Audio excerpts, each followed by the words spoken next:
एक किसान था जिसके दो बेटे थे। एक किसान था जिसके दो बेटे थे। वह बहुत ही आलसी और निकम्मे थे। वह अपने पिता को कामकाज में हाथ बैठाने के बजाय आलस किया करते थे, इधर उधर घूमते फिरते थे। किसान को अपने बेटों की बहुत फिक्र थी।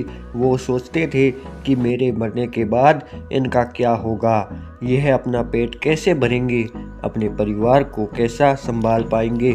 एक दिन किसान की हालत बुरी ही गंभीर थी। कहने को मतलब किसान मरने की हालत में था।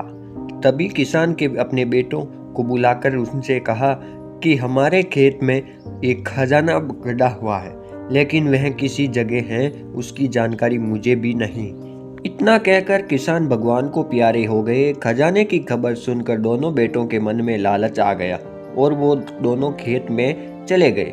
खेत को खोदने लगे। खजाने के लालच में कुछ ही दिनों में पूरे खेत को खोदने के बाद वे घर जाकर बैठ गए और वह अपने पिता को कोसने लगे। इसी तरह कुछ महीने बीत गए और वर्षा ऋतु का आगमन हुआ। किसान के बेटों के पास पेट भरने के लिए सिर्फ एक ही जरिया था, वो था खेती। तब बाकी किसानों की तरह किसान के बेटों ने खेत में बीज बोया शुरू किया। वर्षा का पानी गिरकर वह बीज अंकुरित हुए और देखते ही खेत में लहराने लगे। ऐसा लग रहा था कि हवा के झोंके में लहरा रहा था। यह देखकर किसान के बेटे बहुत खुश हो गए।